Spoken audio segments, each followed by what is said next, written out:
السلام علیکم۔ آج جمعرات ہے، مارچ کی 4 تاریخ۔ پاکستان میں سر شام کے 7، بھارت میں 7:30، اور یہاں ہمارے اسٹوڈیوز کی گھڑیوں میں صبح کے 9 بج رہے ہیں۔ وائس آف امریکہ واشنگٹن کی اردو سروس سے میں ہوں خالد حمید، خبروں کے ایک بلیٹن کے ساتھ۔ پاکستان کے وزیر اعظم عمران خان نے سینٹ انتخابات میں مشیر خزانہ عبدالحفیظ شیخ کی شکست کے بعد قومی اسمبلی سے اعتماد کا ووٹ لینے کا اعلان کیا ہے۔ وزیر اعظم کی سفارش پر صدر عارف علوی نے اعتماد کے ووٹ کے لیے ہفتے کو قومی اسمبلی کا اجلاس طلب کر لیا ہے۔ خبروں کے مطابق وزیر اعظم آج شام قوم سے خطاب کرنے والے ہیں۔ پاکستان کے سینٹ انتخابات میں حکمراں جماعت پاکستان تحریک انصاف ایوان بالا کی سب سے بڑی جماعت بن کر سامنے آئی ہے، تاہم حکمراں اتحاد ایوان میں برتری حاصل کرنے میں ناکام رہا ہے۔ 100 اراکین پر مشتمل ایوان بالا میں حزب اختلاف اتحاد کو حکومتی اتحاد پر 6 اراکین کی برتری حاصل ہو گئی ہے۔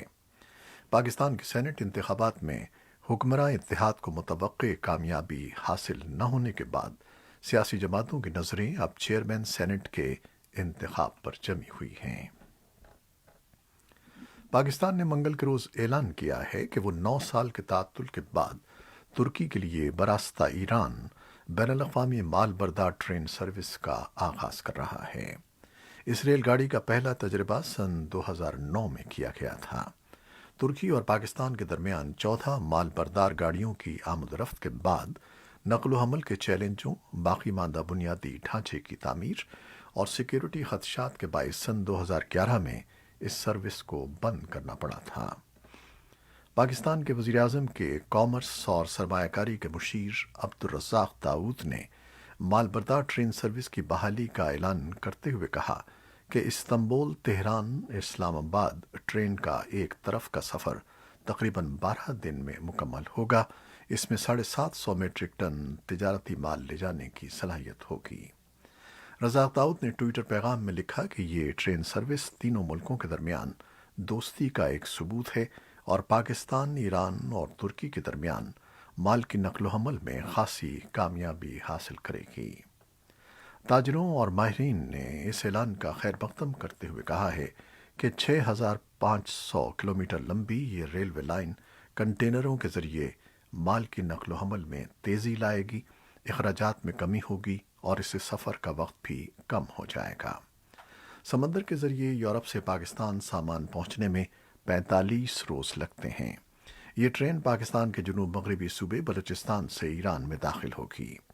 پاکستانی فوج کے عہدیداروں کا کہنا ہے کہ دونوں ملکوں کے درمیان 45% سرحد پر باڑھ لگائی جا چکی ہے اور باقی ماندہ سرحد پر اس سال کے آخر تک مکمل باڑھ کی تعمیر ہو جائے گی۔ فوجی عہدیداروں کو امید ہے کہ باڑھ کی تعمیر سے پاکستان اور ایران کے درمیان اشیاء کی اسمگلنگ اور دیگر غیر قانونی نقل و حمل کو روکنے میں بھی مدد ملے گی۔ بلوچستان میں چین کے فنڈ سے تعمیر ہونے والے بنیادی ڈھانچے کی تعمیر کے مرکزی منصوبے بھی زیر تعمیر ہیں، جو چین پاکستان اکنامک کوریڈور یعنی سی پیک کا حصہ ہیں۔ اربوں ڈالر کا یہ منصوبہ چین کے global belt and road initiative میں مرکزی حیثیت رکھتا ہے۔ سی پیک کے تحت کئی نئے روڈ نیٹ ورک کی تعمیر و ترقی کی گئی ہے اور اس کے ساتھ ساتھ گوادر کی ساحل پر ایک جدید بندرگاہ تعمیر کی جا رہی ہے۔ دونوں ملک پاکستان کی مرکزی ریلوے لائن کی تعمیر و ترقی کے کام کا بھی آغاز کر رہے ہیں، جس پر اندازاً 6.8 ارب ڈالر خرچ ہوں گے۔ جو بائیڈن انتظامیہ میں ایک اہم عہدے پر کشمیری نژاد امریکی خاتون سمیرا فاضلی کی تقرری کا بھارت کے زیر انتظام کشمیر میں بڑا خیر مقدم ہوا ہے۔ مقامی آبادی کے ایک وسیع حلقے نے یہ یقین ظاہر کیا ہے کہ متنازع خطے میں پائی جانے والی سیاسی اور حفاظتی صورت احوال کے پس منظر میں وائٹ ہاؤس میں سمیرا فاضلی کی موجودگی جو بائیڈن انتظامیہ کے مسئلہ کشمیر اور اس سے جڑے امور کو بہتر طور پر سمجھنے اور کشمیری عوام کے نقطہ نظر کو جاننے میں مددگار ثابت ہوگی۔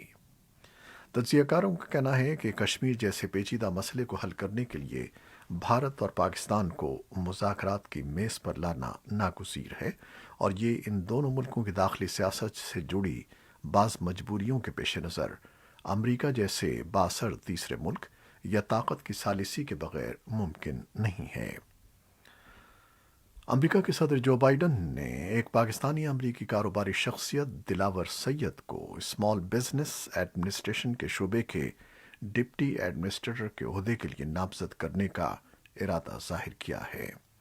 کیلیفورنیا میں مقیم دلاور سید ایک امریکی کمپنی لومیاٹا ٹیکنالوجی کے صدر اور چیف ایگزیکٹو آفیسر ہیں۔ آرٹیفیشل انٹیلیجنس یا مصنوعی ذہانت کی ٹیکنالوجی کے ذریعے صحت عامہ کی یہ کمپنی صحت کی سہولتوں کی قیمتیں کم کرنے اور مریضوں کے لیے آسانیاں پیدا کرنے کے جدید طریقوں پر کام کرتی ہے۔ اپنی نامزدگی کے بعد دلاور سید نے کہا کہ یہ ان کے لیے باعث عزت ہے کہ صدر بائیڈن نے ان کا اس اہم پوزیشن کے لیے انتخاب کیا ہے۔ دلاور سید نے سابق صدر باراک اوباما کے قائم کردہ white house commission on Asian Americans and Pacific I landers میں بھی خدمات انجام دی تھیں۔ وہ وائٹ ہاؤس کے اسی پروگرام کی اقتصادی افزائش کی کمیٹی کے چیئرمین بھی رہے ہیں۔ دلاور سید نے پینسلوینیا یونیورسٹی کے واٹن اسکول سے MBA کر رکھا ہے۔ اس سے پہلے انہوں نے یونیورسٹی آف ٹیکساس سے اقتصادیات اور کمپیوٹر سائنس میں گریجویشن کی تھی۔ دلاور سید پاکستان سے اوہایو کے کالج میں پہلے سال کے طالب علم کی حیثیت سے امریکہ آئے تھے۔ اسلام آباد ہائی کورٹ نے سابق director general ISI lieutenant general retired Asad Durrani کا نام ECL سے نکالنے کا حکم دے دیا ہے۔ چیف جسٹس اطہر من اللہ کا کہنا تھا کہ ریکارڈ کے مطابق اسد درانی کے خلاف کوئی انکوائری نہیں چل رہی۔ اسد درانی کا نام وزارت دفاع کی سفارش پر سال سن 2019 میں ایگزٹ کنٹرول لسٹ میں شامل کیا گیا تھا۔ اسد درانی نے ملک سے باہر جانے کے لیے عدالت سے نام ECL سے ہٹانے کی درخواست کی تھی، جس پر وزارت دفاع کی طرف سے جواب دیا گیا تھا کہ lieutenant general retired Asad Durrani بھارتی خفیہ ایجنسی را کے ساتھ سن 2008 سے جڑے ہیں اور وہ دوسرے ملک دشمن عناصر کے ساتھ بھی 2008 سے رابطے میں ہیں، لیکن اب عدالت نے ان کا نام ECL سے نکالنے کا حکم دے دیا ہے۔ میانمار میں فوجی حکومت کے خلاف احتجاجی مظاہروں میں مزید ہلاکتوں کی اطلاعات موصول ہوئی ہیں۔ میانمار میں فوجی جنتا کے خلاف مظاہرے جمعرات کو ایک بار پھر ہوئے۔ اقوام متحدہ نے 1 فروری کو ہونے والی بغاوت کے بعد اسے سب سے زیادہ ہولناک دن قرار دیا۔ رائٹرز کا کہنا ہے کہ سیکورٹی فورسز نے مظاہرین پر فائرنگ کی اور آنسو گیس کا استعمال کیا تاکہ مرکزی شہر ینگون اور وسطی قصبے مونیواو میں مظاہرین کو منتشر کیا جا سکے۔ منڈالے میں بھی مظاہرے ہوئے، جہاں سوگوار 19 سالہ طالب علم کائلسن کی آخری رسومات کے لیے جمع ہوئے تھے۔ یہ طالب علم مظاہروں کے دوران بدھ کے روز گولی لگنے سے ہلاک ہوا تھا۔ کائلسن بدھ کے مظاہروں کے دوران میانمار میں مارے جانے والے کم از کم 38 افراد میں شامل تھا۔ ایک اور رپورٹ میں بتایا گیا ہے کہ میانمار میں 6 صحافیوں کو مظاہروں کی کوریج کے سلسلے میں گرفتار کر لیا گیا ہے۔ اقوام متحدہ کی سلامتی کونسل متوقع طور پر جمعے کے روز میانمار کی صورتحال پر غور کرنے کے لیے بند کمرے کا اجلاس منعقد کر رہی ہے۔ بدھ کے روز کیپٹل پولیس کی جانب سے اس انتباہ کے بعد کہ ایک ملیشیا گروپ کیپٹل ہل پر دعوی بولنے کا ایک ممکنہ منصوبہ رکھتا ہے، امریکی ایوان نمائندگان نے جمعرات کے روز کا اپنا اجلاس منسوخ کر دیا ہے۔ یعنی یہ ایک ایسا خطرہ تھا جو 6 جنوری کے کیپٹل ہل پر ہلاکت خیز حملے سے مطابقت رکھتا ہے۔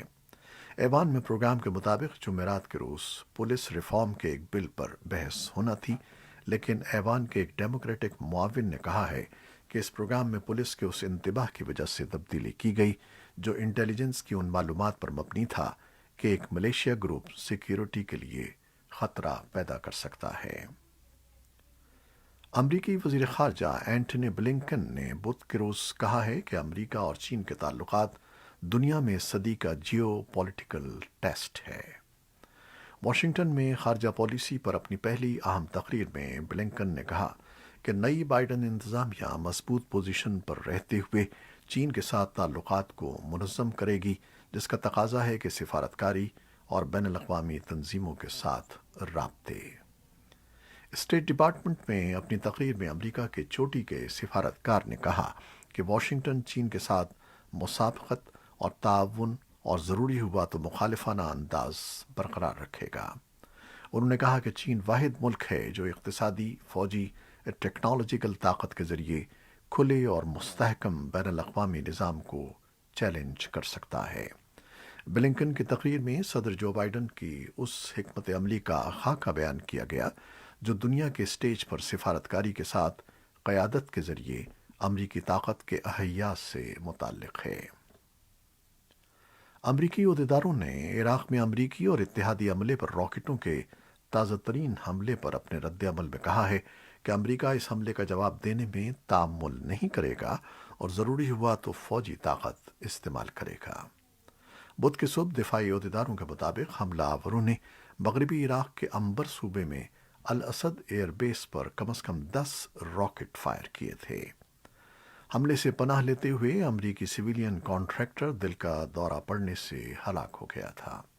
بدھ کے روز نامہ نگاروں سے بات کرتے ہوئے صدر بائیڈن نے بھی اس کی تصدیق کی کہ پینٹاگن کے پریس سیکرٹری جان کربی نے بدھ کے روز نامہ نگاروں کو بتایا کہ عراقی سیکیورٹی فورسز اس چھان بین کی قیادت کر رہی ہیں اور ابھی یہ کہنا قبل از وقت ہے کہ حملہ کس نے کیا۔ جرائم کی بین الاقوامی عدالت کے چیف پروسیکیوٹر فاتو بن سوڈا نے فلسطینی علاقے میں مبینہ جنگی جرائم کے خلاف تحقیقات کا اعلان کیا ہے۔ ان کا کہنا تھا کہ تحقیقات اصولی طور پر اور غیر جانبدارانہ انداز میں کی جائے گی اور ان میں جون سن 2014 کے بعد سے مبینہ جرائم کا جائزہ لیا جائے گا۔ چیف پروسیکیوٹر کا کہنا تھا کہ طویل عرصے تک جاری رہنے والے تشدد اور عدم تحفظ کے دوران فلسطینی اور اسرائیلی دونوں فریقین کی جانب سے جرائم کا شکار ہونے والوں کے بارے میں تحقیقات کی جائے گی۔ بنسوڈا نے سن 2019 میں کہا تھا کہ دریائے اردن کے مغربی کنارے اور غزہ کی پٹی میں عسکریت پسند گروپ حماس اور اسرائیلی افواج کی طرف سے جنگی جرائم سرزد ہوئے ہیں۔ اسرائیل اور امریکہ نے بدھ کے روز بنسوڈا کی طرف سے جاری ہونے والے بیان کی مذمت کی ہے، جبکہ فلسطینیوں اور انسانی حقوق کے گروپوں نے اس اقدام کو سراہا ہے۔